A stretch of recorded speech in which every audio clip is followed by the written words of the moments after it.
Hello everyone, welcome to my YouTube channel eye of law. मेरे इस channel पे आपको लॉ से रिलेटेड वीडियोस देखने को मिलेंगी जो BA, LLB, LLM या फिर किसी भी कॉम्पिटिटिव एग्जाम्स के लिए इंपॉर्टेंट हो सकती हैं। आज का टॉपिक कंज्यूमर प्रोटेक्शन एक्ट 2019 या उपभोक्ता संरक्षण अधिनियम 2019 के चैप्टर 4 पे रहेगा। इससे पहले पार्ट 1 और पार्ट 2 में मैंने बाकी का जो कॉन्सेप्ट है उसको क्लियर किया हुआ है। आज हमारा जो कॉन्सेप्ट रहेगा वो रहेगा कंज्यूमर डिस्प्यूट रिड्रेसल फॉरम्स का। चलिए देखते हैं। कंज्यूमर प्रोटेक्शन एक्ट 2019 का अध्याय 4 जो है उपभोक्ता विवाद निपटान आयोग या कंज्यूमर डिस्प्यूट रेड्रेसल फॉरम्स की बात करता है। ठीक है। तो इंडिया में जो कंज्यूमर प्रोटेक्शन एक्ट 2019 है ना, उसके अंदर कंज्यूमर की प्रॉब्लम को सॉल्व करने के लिए 3 लेवल पे स्पेशल कोर्ट्स या फॉरम्स या कमीशंस, उनको कोर्ट्स कहते हैं, फॉरम्स कहते हैं या कमीशंस कहते हैं, ये दिए गए हैं। वो 3 लेवल के हैं: district level, state level, national level. जो जितने भी ये हर लेवल है ना, उन पर केस की जो वैल्यू के हिसाब से ही केस जो होता है या कंप्लेंट जो होती है वो फाइल की जाती है। ठीक है। तो मतलब जो केस जो आपके डिस्प्यूट की वैल्यू होगी ना, वही वो वैल्यू देखनी पड़ेगी कि किस कोर्ट या किस फोरम के ज्यूरिसडिक्शन में जाती है।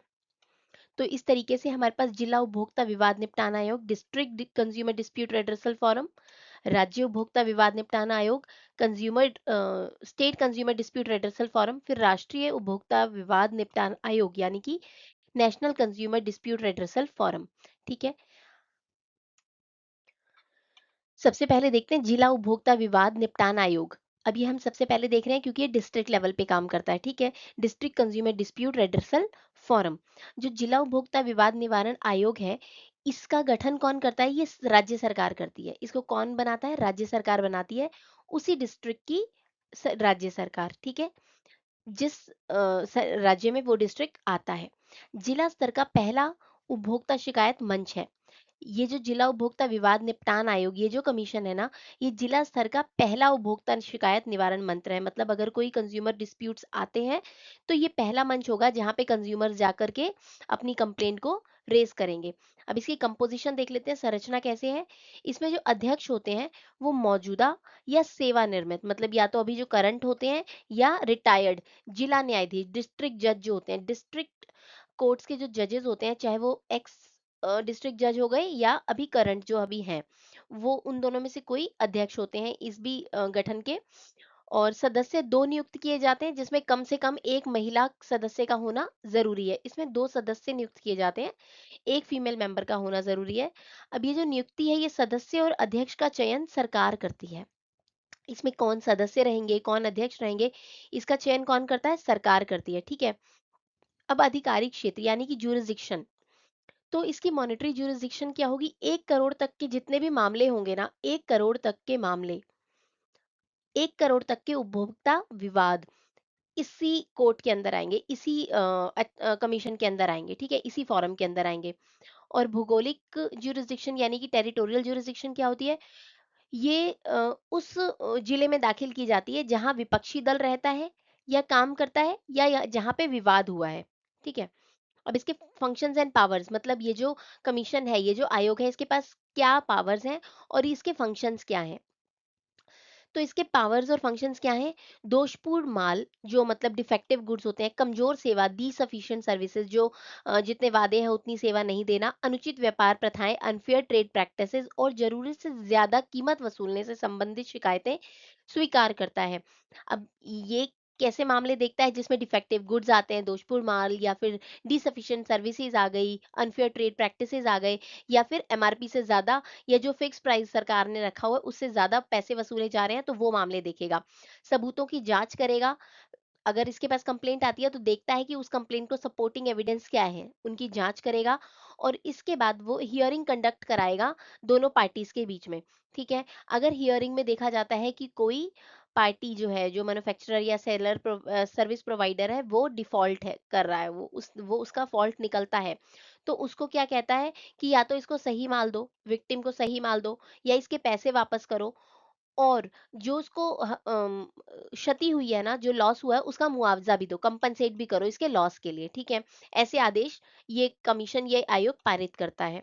अनुचित व्यापार प्रथाओं पर जुर्माना लगा सकता है। अगर लगता है कि अनफेयर ट्रेड प्रैक्टिसेस हो रही हैं तो उनपे फाइन लगा देगा। और खतरनाक सामान्य सेवाएं हैं जो उनको बंद करने का अधिकार देगा। वैसी सेवाएं जो हेल्थ के लिए हार्मफुल हैं उनको रोक लगाएगा। आगे देखते हैं। इसका मतलब इसकी जो कार्य और शक्तियाँ, जो पावर्स एंड इसकी फंक्शंस हैं, वो शॉर्ट में क्या आ गए कि दोष हटाने को बोलेगा। जिस जो भी डिफॉल्टर पाया गया उसको कहेगा दोष हटाओ, सामान या वस्तु की बदली करो, पैसा दो और उसके साथ साथ ब्याज भी दो, कंपनसेशन भी दो इसको नुकसान या चोट के लिए। और गलत विज्ञापन का प्रभाव कम करने के लिए सुधारात्मक विज्ञापन लाओ, मतलब जो भी आपके एडवर्टीजमेंट में गलत चीजें दिखाई गई हैं उन्हें रिमूव करके सही एडवर्टीजमेंट लाओ। और उत्पाद जिम्मेदारी में सरकार को जुर्माना दो। अगर कोई मैन्युफैक्चरर लाइबिलिटी बनती है तो गवर्नमेंट को भी, क्योंकि अगर किसी भी इस तरीके का लॉस होता है तो गवर्नमेंट को भी लॉस सहना पड़ता है, तो आप गवर्नमेंट को भी जुर्माना दो। शिकायत दर्ज करने की इसकी प्रक्रिया छोटे में यहाँ पे देख लेते हैं, इसके बाद नेक्स्ट स्लाइड में हम काफी बड़े पूरी, क्योंकि ये शिकायत जो है, फाइलिंग प्रोसीजर जो है इसका कंप्लेन का, ये पूरा 10 नंबर में भी आ जाता है, तो उसको हम आगे भी देखेंगे। तो शिकायत दर्ज करने की प्रक्रिया क्या है? शिकायतकर्ता लिखित रूप में शिकायत दर्ज करा सकता है। एक कोई नाम मात्र सा जो इसका एक नॉमिनल सी फीस होती है वो पे करेगा, ठीक है। और शारीरिक शिकायत शारीरिक या ऑनलाइन दोनों तरीके से की जा सकती है, जाके फिजिकल रूप में भी जमा करा सकते हैं शिकायत को, या फिर ऑनलाइन भी पोर्टल पे जाकर कोई शिकायत रेज कर सकते हैं। अब निर्णय और ऑर्डर। अब जो इसका निर्णय है, ये जो कमीशन है, ये जो आयोग है, ये 3 महीने के अंदर निर्णय, किसी भी मामले पर सुनवाई का रिजल्ट जो है 3 महीने के अंदर देने के लिए बाध्य है। अगर उसमें किसी प्रोडक्ट की टेस्टिंग वगैरह इन्वॉल्व है उस केस में, तो मैक्सिमम इनको 5 महीने मिल सकते हैं, ठीक है। अब अगर किसी इंसान को, जो पार्टीज टू द कंप्लेंट है, अगर इनको फैसला पसंद नहीं आ रहा, तो इनके पास ये अधिकार होता है कि ये 45 दिन के अंदर, जिस दिन फैसला आया उसके बाद 45 दिन के अंदर राज्य उपभोक्ता विवाद निवारण आयोग, स्टेट कमीशन में जाकर अपील कर सकते हैं। डिस्ट्रिक्ट की अभी हम बात कर रहे हैं, डिस्ट्रिक्ट वाले अगर फैसला पसंद नहीं आ रहा डिस्ट्रिक्ट से, तो स्टेट कमीशन में जाकर के अपनी अपील दर्ज करा सकते हैं। जैसे कि अगर डिस्ट्रिक्ट कोर्ट्स में फैसले आते हैं, अगर उन पे कोई अपील आती है तो वो हाई कोर्ट में आप जाकर दर्ज करा सकते हैं। हाई कोर्ट के फैसले की अपील आप सुप्रीम कोर्ट में जा सकते हैं। इसी तरीके से ये भी यही हायरार्की फॉलो करते हैं। डिस्ट्रिक्ट कमीशन के जो भी मामले होंगे, अगर वो निर्णय पसंद नहीं आ रहा, तो पार्टी जिनको भी वो पसंद नहीं आ रहा, वो स्टेट कमीशन में जाकर के अपील दायर करवा सकती हैं। लेकिन 45 दिन का एक टाइम होता है, 45 दिन के बाद वो अपील पे सुनवाई नहीं होती है, बशर्ते कोई एक ऐसा रीजन नहीं दिया जा रहा है कोर्ट को पार्टी के द्वारा कि कोर्ट सेटिस्फाई कर रही है उस रीजन से, ठीक है। अब ये जो कमीशन है, इसका मकसद क्या है? इसका मकसद है उपभोक्ताओं की शिकायतें देखना, ठीक है, और उपभोक्ताओं को किफायती, त्वरित और प्रभावी न्याय दिलाना, ठीक है, इफेक्टिव रेमेडीज उनको प्रोवाइड करवाना। अब एग्जांपल है, 3,000 की कोई खराब वॉशिंग मशीन मिलने पर उपभोक्ता जिला आयोग में शिकायत कर सकता है। 30,000 की कोई खराब मशीन उसको उपभोक्ता को मिली है, तो वो कहाँ जाएगा? जिला आयोग में, ठीक है, क्योंकि जिला आयोग में 1 करोड़ तक के मामले जा सकते हैं, तो 30,000 जो है 1 करोड़ से कम है, ठीक है। अब देखिए, ये जो जिला आयोग है ना, वहाँ पे शिकायत दाखिल कराने की प्रक्रिया हम देख रहे हैं। जैसे ही हम डिस्ट्रिक्ट कमीशन को देख लेंगे, ये कुछ-कुछ सिमिलर ही रहेगी स्टेट कमीशन और नेशनल कमीशन में भी। देखते हैं, उपभोक्ता अपनी शिकायत साधारण कागज पर लिख सकता है। लिखने के लिए कोई विशेष निर्धारित प्रारूप आवश्यक नहीं है। नॉर्मल कंप्लेंट लिख सकते हैं, क्योंकि हम जब कंज्यूमर होते हैं ना, जहाँ पे हम किसी एडवोकेट को यूज़ नहीं कर रहे हैं अपनी कंप्लेंट या अपना सूट फाइल करने के लिए, तो हम एक सिंपल फॉर्मेट में लिख सकते हैं इस चीज़ को। उपभोक्ता स्वयं या अपने अधिकृत प्रतिनिधि, जो हमारे एथराइज एजेंट होते हैं, उनके माध्यम से शिकायत को दाखिल करा सकते हैं। यहाँ वकील रखना अनिवार्य नहीं है इस शिकायत के लिए। शिकायत को नोटराइज कराकर रजिस्टर पोस्ट या सामान्य डाक से या स्वयं जाकर दायर किया जा सकता है। शिकायत जो प्लेन पेपर पे लिखी, उसके बाद उसको रजिस्टर्ड पोस्ट के द्वारा, सामान्य डाक के द्वारा, या खुद जाकर के इस फॉरम के ऑफिस में जमा करा सकते हैं। प्रतियों की संख्या कुल 4 प्रतियां शिकायत की देनी होंगी। अब जो ये कॉपीज हैं कंप्लेंट की, ये 4 तो होंगी जो इस फॉरम, इस कमीशन में जमा होंगी, और बाकी एक एक कॉपी होगी हर प्रतिवादी, यानी कि हर कंप्लेंट जिसके अगेंस्ट की गई है उनके लिए, ठीक है। वो एक या एक से ज्यादा हो सकते हैं, तो अगर एक से ज्यादा है तो सबके लिए एक एक कॉपी होगी, और 4 कॉपी होगी किसके लिए? फॉरम या कमीशन या फिर आयोग के लिए। जो शिकायत है, शिकायत उसी समय अवधि में दाखिल की जानी चाहिए जो विवाद उत्पन्न होने के 2 वर्ष के भीतर हो, ठीक है। 2 साल के अंदर कोई विवाद हुआ है तो 2 साल के अंदर ही शिकायत डालनी है इसकी। अब शिकायत में विवरण क्या-क्या होंगे? ये जो शिकायत के विवरण है ये बाकी सब में भी कॉमन ही होंगे। देखिए शिकायतकर्ता या प्रतिवादी का नाम, पता और संपर्क विवरण। शिकायतकर्ता जिसने शिकायत करनी है, जिसके खिलाफ शिकायत की गई है, एक या एक से ज़्यादा है तो सबके नाम, सबके पता और सबके कॉन्टैक्ट डिटेल्स। विवाद का पूरा विवरण, जो भी जिस बात पे भी डिस्प्यूट हुआ है उसको पूरे का एक्सप्लेन करना पड़ेगा। शिकायतकर्ता किस प्रकार का राहत या उपचार चाहता है, वो कौन सी रेमेडी कोर्ट से सीक करता है, जैसे कि वो रिफंड चाहता है या फिर वो रिप्लेसमेंट चाहता है या कंपनसेशन चाहता है, वो क्या है कोर्ट से जो अपनी कंप्लेंट लेकर आया है। सभी आवश्यक सहायक दस्तावेज जैसे कि बिल, चालान, वारंटी कार्ड, अनुबंधन पत्राचार आदि सबके सब इनको जमा करने होंगे। जितने भी आपके पास बिल हैं, चालान है, वारंटी कार्ड्स हैं, वो सारी की सारी शिकायत के साथ दर्ज करानी पड़ेगी। अब इसकी जो फीस होती है, निर्धारित शुल्क डिमांड ड्राफ्ट के माध्यम से प्रेसिडेंट कंज्यूमर डिस्प्यूट रेडर्सल फोरम के जिले के नाम पर जमा किया जाएगा। अब किसके नाम पे एक डिमांड ड्राफ्ट कटेगा, वो जो भी फी होगी, वो फीस जो होती है वो वैल्यू जो वैल्यू कंप्लेंट में इन्वॉल्व होती है उसके अकॉर्डिंग ही डिफाइन होती है। तो वो जो वैल्यू है वो डिमांड ड्राफ्ट कटेगा किसके नाम पे? President of consumer dispute redressal forum, जो डिस्ट्रिक्ट के कंज्यूमर डिस्प्यूट रिडर्सल फोरम के प्रेसिडेंट है उनके नाम पर जाएगा। अब शिकायत के साथ साथ एक शपथ पत्र देना अनिवार्य है, जो एफिडेविट जिसको हम बोलते हैं, जिसमें शिकायत करता है यह प्रमाणित करता है कि जितने भी उसने तथ्य इस शिकायत के साथ लगाए हैं या शिकायत में लिखे हैं, वो सारे उसकी नॉलेज तक सत्य हैं। ठीक है, जो वो जहां तक वो सोचता है वहां तक वो चीजें सच हैं। अब विधिक नोटिस भेजना, यानी कि शिकायत दाखिल करने से पहले विक्रेता या सेवा प्रदाता को विधिक नोटिस भेजना उचित होता है, ताकि विवाद को आपसी सहमति से भी सुलझाया जा सके और लंबी कार्रवाई से बचाव हो सके। ये रिकमेंडेबल होता है कि अगर आप पहले कोई कंप्लेंट फाइल करने जा रहे हैं कमीशन या फिर आयोग में, तो उससे पहले आप प्रतिवादी को ये बता दें कि देखिए मैं आपके आपके खिलाफ ऐसा ऐसा कंप्लेंट फाइल करने जा रहा हूँ। तो क्या पता वो उस कंप्लेंट फाइल करने से पहले ही आपको रेमेडी दे दे कि ठीक है मैं आपकी प्रॉब्लम को सॉल्व कर देता हूँ। ओके, राज्य उपभोक्ता विवाद निपटान आयोग यानी कि स्टेट कंज्यूमर डिस्प्यूट रेडरसल फोरम, इसका क्या मतलब होता है? जब हमने डिस्ट्रिक्ट लेवल पे देखा कि 1 करोड़ तक के मामले आते हैं, तो इनके पास उससे ज्यादा के मामले आएंगे। अब कहाँ तक के मामले आते हैं वो हम देखेंगे इनकी मुद्रा सीमा, इनकी मॉनेटरी जुरिस्डिक्शन में। अभी देखते हैं, राज्य सरकार द्वारा उपभोक्ता संरक्षण अधिनियम 2019 के तहत ये आयोग बनाया गया था। जिला आयोग के फैसले के खिलाफ अपील को सुनता है और जिला आयोग को जितनी जुरिस्डिक्शन है, मॉनेटरी जुरिस्डिक्शन है, उससे ऊपर के मामलों को सुनता है। ठीक है, इसकी कंपोजिशन, अध्यक्ष जो होंगे वो हाई कोर्ट के वर्तमान या सेवानिवृत्त न्यायाधीश होंगे। देखिए, डिस्ट्रिक्ट में जब हमने देखा था, जब हमने जिला आयोग का देखा था, तो हमने देखा था कि डिस्ट्रिक्ट कोर्ट के जो एक्स या फिर वर्किंग करंट जो है वो जज होते हैं, उनके अध्यक्ष। और इनके अध्यक्ष कौन होते हैं? हाई कोर्ट के वर्तमान या सेवानिवृत्त न्यायाधीश। ठीक है, सदस्यों की संख्या कम से कम 2 होती है, जिसमें कम से कम एक महिला सदस्य, फीमेल मेंबर का होना जरूरी है। सदस्यों को योग्यता, अनुभव, ईमानदारी और विशेषज्ञता के अनुसार चुना जाता है। क्योंकि ये क्या है, स्टेट लेवल पे काम कर रही है, तो ये देखा जाएगा कि जो सदस्य होंगे वो एक्सपीरियंस्ड हों, वो किसी ना किसी योग्य हों या विशेषज्ञ हों किसी ना किसी डिपार्टमेंट में। नियुक्ति राज्य सरकार करती है और राज्य उच्च न्यायालय के मुख्य न्यायाधीश की सलाह से करती है। ठीक है, इसके बाद अधिकार क्षेत्र, इनकी जुरिस्डिक्शन क्या है? 1 करोड़ से 10 करोड़ तक के मामलों को ये डील करते हैं। 1 करोड़ तक के मामले डिस्ट्रिक्ट में जाते हैं, डिस्ट्रिक्ट आयोग में, डिस्ट्रिक्ट उपभोक्ता विवाद निपटान आयोग में जाते हैं। और 1 करोड़ से 10 करोड़ तक के मामले राज्य में आते हैं। अपील ये किसकी देखते हैं? डिस्ट्रिक्ट आयोग के मामलों से अगर कोई नाखुश पार्टी होती है तो वो यहाँ आके स्टेट आयोग में, राज्य आयोग में अपील कर सकती है। अब इनके पास कार्य शक्तियां क्या हैं? उच्च मूल्य वाली उपभोक्ता शिकायतों को निपटना, ठीक है, जैसे 1 से 10 करोड़ वालों को निपटते हैं ये। जिला आयोग के फैसलों के खिलाफ अपील सुनना और निर्णय देना। और निर्णय कैसे देते हैं? या तो कहते हैं इसके पैसे रिटर्न कर दो, इसको माल बदल के दो, रिप्लेसमेंट दे दो, इसको कंपनसेशन दे दो, या फिर इसको जुर्माना लगा दो। ठीक है, अब वो जुर्माना सरकार के लिए भी लग सकता है ना।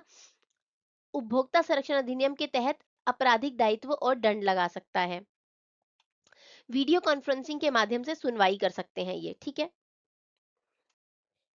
ये जो आयोग है ना, इनका लक्ष्य क्या होता है? उपभोक्ताओं को तेजी से और आसानी से न्याय देना, जिला आयोग के फैसलों के खिलाफ अपील की सुनवाई करना। ठीक है। अब इधर भी कंप्लेंट फाइलिंग प्रोसीजर, जैसे कि मैंने डिस्ट्रिक्ट वाली वीडियो आप देखेंगे तो उसमें भी मैंने आपको बताया हुआ है, डिस्ट्रिक्ट में भी फाइल कंप्लेंट का प्रोसीजर अलग से बताया था, मगर बाद में काफी अच्छे से प्रोसीजर को एक्सप्लेन किया है, क्योंकि जो कंप्लेंट फाइलिंग कंप्लेंट प्रोसीजर है ना, ये भी अलग से 10 नंबर में आ जाता है। शिकायतें व्यक्तिगत या इलेक्ट्रॉनिक रूप से दाखिल की जा सकती हैं। निर्णय लगभग 3 महीने में और 5 महीने में लेने का प्रावधान है। अपील, अगर कोई राज्य आयोग के फैसले से असंतुष्ट है तो 30 दिन के अंदर राष्ट्रीय उपभोक्ता विवाद निवारण आयोग, नेशनल कमीशन में अपील कर सकता है। ठीक है। और अगर कोई डिस्ट्रिक्ट कमीशन के फैसले से नाखुश है तो 45 दिन के अंदर स्टेट कमीशन में अपील कर सकता है। तो अपील इनके पास भी आती है, किसकी? डिस्ट्रिक्ट लेवल की, वो 45 दिन के अंदर आएंगी। और इनकी अपील जा सकती है नेशनल में, वो कितने दिन में जाएगी? 30 दिन में जाएगी। अब इसका एग्जांपल है, अगर कोई 3 करोड़ की कीमत का खराब एयर कंडीशन की शिकायत होती है तो वो सीधी जिला वाले में आएगी, सॉरी स्टेट वाले में आएगी। ठीक है। स्टेट कमीशन में अगर कोई कंप्लेंट फाइल करनी है तो उसका प्रोसीजर क्या होगा? तो सबसे पहले देखेंगे कि अगर कोई मामला 1 से 10 करोड़ के बीच में है तो वो स्टेट कमीशन में आएगा। सबसे पहले तो ये देख लिया। या दूसरी बात है, अगर डिस्ट्रिक्ट कमीशन की कोई अपील आ रही है उसके खिलाफ तो वो स्टेट कमीशन में आएगी। ठीक है। तो ये इनकी जुरिस्डिक्शन हो गई। अब इनकी जो फीस है, फीस के लिए भी डिमांड ड्राफ्ट कटेगा, जिस हिसाब से भी वो कंप्लेंट की जो कंप्लेंट में जो मॉनेटरी वैल्यू यूज हो रही होगी उस हिसाब से डिमांड ड्राफ्ट कटेगा। किसके नाम पे? स्टेट कमीशन के अध्यक्ष के नाम पे। ठीक है। इसमें दस्तावेज दस्तावेज वही पार्टीज के, सारी पार्टीज के नाम, पता और उनके फोन नंबर होंगे। इसके बाद जितने भी सहायक दस्तावेज हैं उसके साथ लगने वाले जो भी सपोर्टिंग एविडेंसेस हैं वो सारे लग जाएंगे। कुल 4 प्रतियां होंगी जो फॉरम या फिर आयोग के लिए होंगी, और बाकी सभी पार्टीज के लिए एक एक कॉपी होगी कंप्लेंट की। इसके बाद अगर अपील आ रही है तो डिस्ट्रिक्ट कमीशन से जो ऑर्डर मिला था उसका सर्टिफिकेट भी लगाना होगा। अब स्टेटूटरी डिपॉजिट क्या है? अपील दाखिल करते समय 25,000 या दावे की राशि का 50% जो भी कम हो वो जमा कराना पड़ता है। ठीक है। ये एक इसके अंदर एडिशनल पॉइंट है। शपथ पत्र, शिकायत या अपील के साथ एक शपथ पत्र संलग्न किया जाता है जिसके अंदर पार्टी ये कहता है कि ये जो है ट्रू टू माय नॉलेज, ये सारी की सारी जितनी भी मैंने इंफॉर्मेशन दी है वो मेरे समझ के हिसाब से सत्य है।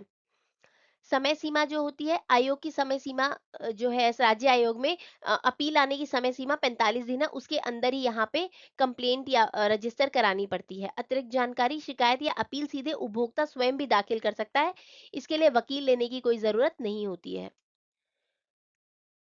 राष्ट्रीय उपभोक्ता विवाद निवारण आयोग, एनसीडीआरसी, ये एनसीडीआरसी नाम से डायरेक्ट आ जाता है, एग्जाम में थोड़ा ध्यान रखिएगा टर्म का। अब इसको स्थापित कौन करता है? केंद्रीय सरकार स्थापित करती है। ये उपभोक्ता संरक्षण अधिनियम 1988 के तहत बनाया गया था, और 2019 वाला जो अधिनियम है, अभी जो नया अधिनियम आया है उसमें भी इसका मिलता है, उसके हिसाब से भी ये कार्यरत है।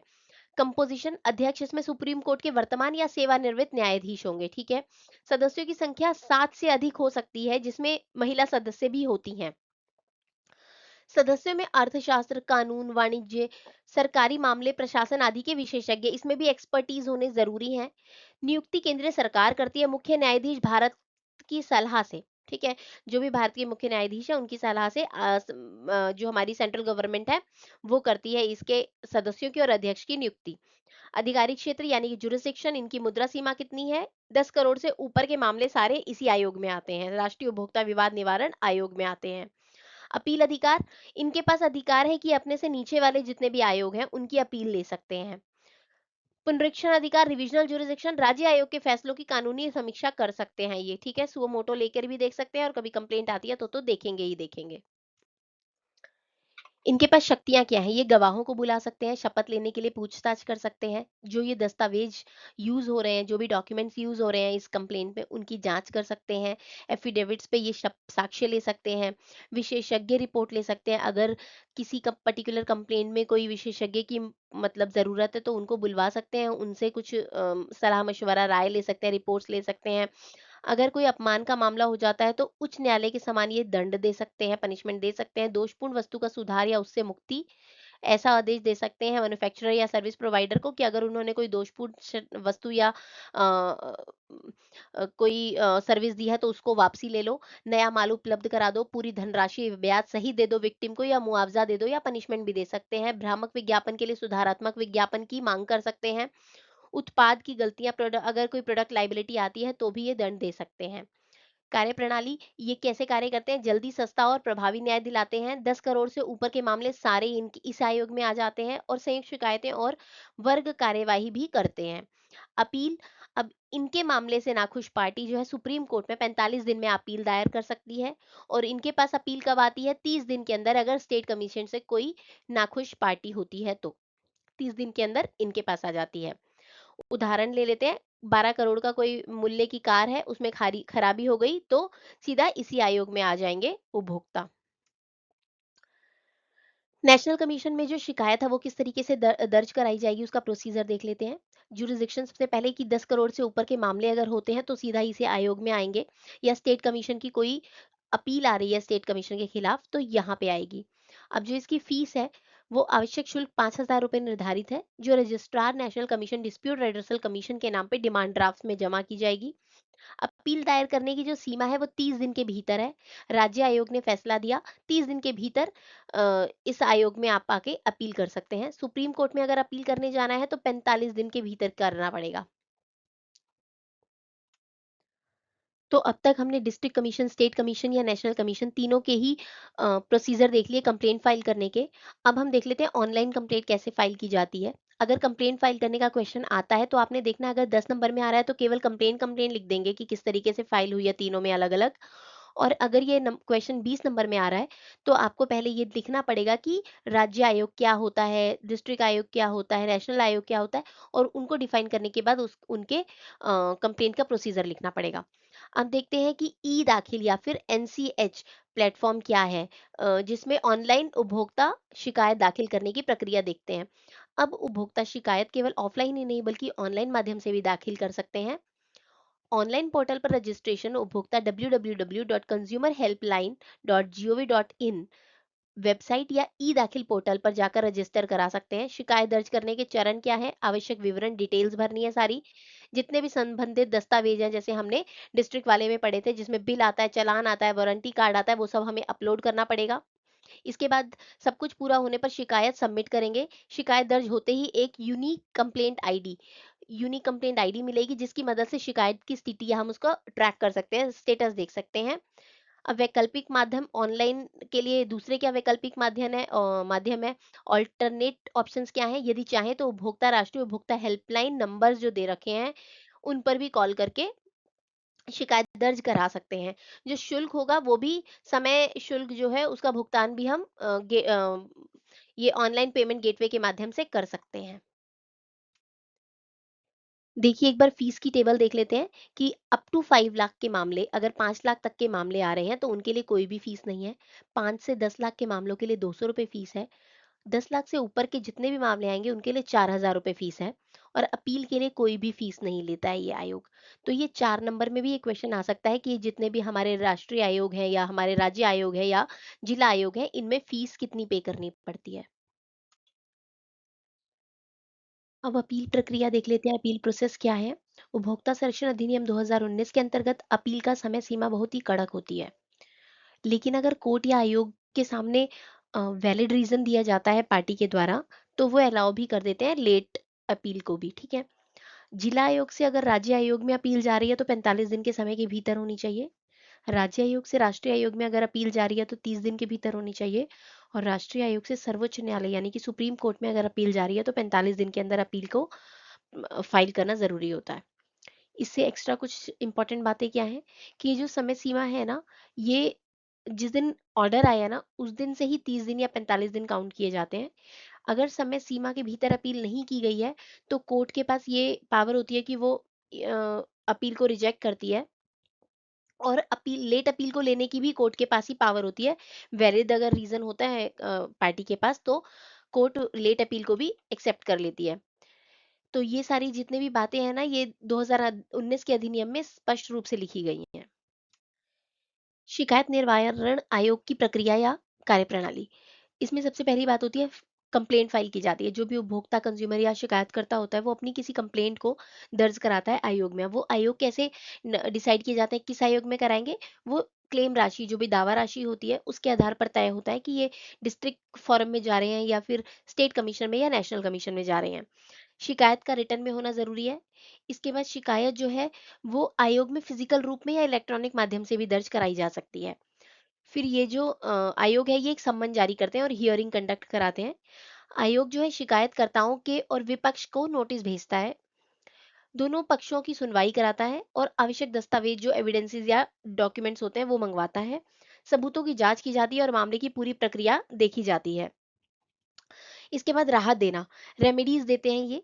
क्या, या तो मुआवजा कंपनसेशन देने का ऑर्डर आ सकता है, दोषपूर्ण वस्तुओं को हटाने का या रिप्लेसमेंट का, या पूरी राशि वापस करने का आदेश आ सकता है। जो दोषपूर्ण उत्पादक हैं उनको बाजार से वापस लेने का भी ऑर्डर आ सकता है। इस तरीके के ये ऑर्डर भी दे सकते हैं। इसके बाद आयोगों से संबंधित एक दो केसेस हैं जिसमें डीसी शर्मा बनाम दिल्ली डेवलपमेंट अथॉरिटी डीडीए का है। इसमें डीसी शर्मा ने डीडीए से एक प्लॉट खरीदा था, बाद में पता चला कि वो जो प्लॉट है वो पहले से ही किसी को अलॉट करा जा चुका है। केस की वैल्यू काफी हाई थी। तो जो फैसला था राष्ट्रीय उपभोक्ता विवाद निवारण आयोग नेशनल में गया था, ये डीडीए लेकर गए थे, डीडीए के खिलाफ ये मामला गया था नेशनल कमीशन में। और ये कहा गया था कि ये नेग्लिजेंस का मामला है डीडीए की। आयोग ने आदेश दिया कि शिकायतकर्ता को या तो कोई और दूसरा विकल्प में से कोई प्लॉट दे दिया जाए या 30 लाख का मुआवजा दे दिया जाए। अब फोरम की यात्रा कैसी थी? जिला फोरम ने शिकायत को अस्वीकार कर दिया, राज्य आयोग ने शिकायतकर्ता के पक्ष में निर्णय दिया था और राष्ट्रीय आयोग ने अंतिम राहत प्रदान की थी। यह केस उपभोक्ता संरक्षण अधिनियम के तहत सरकारी एजेंसियों को जिम्मेदारी और उपभोक्ता अधिकारों की सुरक्षा को दर्शाता है। इस केस का मुख्य संदेश क्या है कि अगर किसी सरकारी एजेंसी से सामान या संपत्ति आवंटित करते समय कोई गलती या लापरवाही हो जाती है तो उपभोक्ता को न्याय मिलेगा और मुआवजा भी दिया जाएगा। एक केस है मनजीत सिंह बनाम national insurance company limited. Manjeet Singh ने एक second hand Tata truck hire purchase किया था। हायर परचेज का मतलब है कि ईएमआई वगैरह पे लिया होगा। ट्रक चोरी हो गया, नेशनल इंश्योरेंस कंपनी ने क्लेम रद्द कर दिया क्योंकि उन्होंने कहा कि आपने शर्तें तोड़ी थी। अब शर्तें क्या थी कि कुछ अज्ञात यात्रियों को लिफ्ट दे दी थी। अब जो आउटकम आया, निर्णय आया कोर्ट का, उसमें क्या था? सुप्रीम कोर्ट ने कहा कि मंजीत सिंह की कोई गलती नहीं थी। कोर्ट ने ऑर्डर दिया कि जो इंश्योरेंस कंपनी है 75% बीमित राशि 9% सालाना ब्याज के साथ 1 लाख मुआवजे के साथ मंजीत सिंह को देगी। अब फोरम की यात्रा क्या थी? जिला फोरम से ये स्टेट में गया, स्टेट से नेशनल में गया, नेशनल के बाद ये सुप्रीम कोर्ट में भी गया था और सुप्रीम कोर्ट से ये राहत मिली थी। मुख्य बिंदु इसमें क्या थे कि ड्राइवर द्वारा लिफ्ट देना पॉलिसी का फंडामेंटल ब्रीच नहीं माना गया। छोटे मोटे पॉलिसी उल्लंघन के बावजूद इंश्योरेंस कंपनी को क्लेम देने का निर्देश मिला था इसमें। यह केस बीमा पॉलिसी की व्याख्या और उपभोक्ता के हित की रक्षा करता है। ठीक है, इसके साथ हमारा आज का ये टॉपिक खत्म होता है। अगर आपने इससे पहले के वीडियोस नहीं देखे हैं तो आप उन वीडियोस को भी देखिएगा। एक लास्ट वीडियो रहता है कंज्यूमर प्रोटेक्शन का, वो मैं इसके बाद अपलोड कर दूंगी। Thank you. Thanks for watching.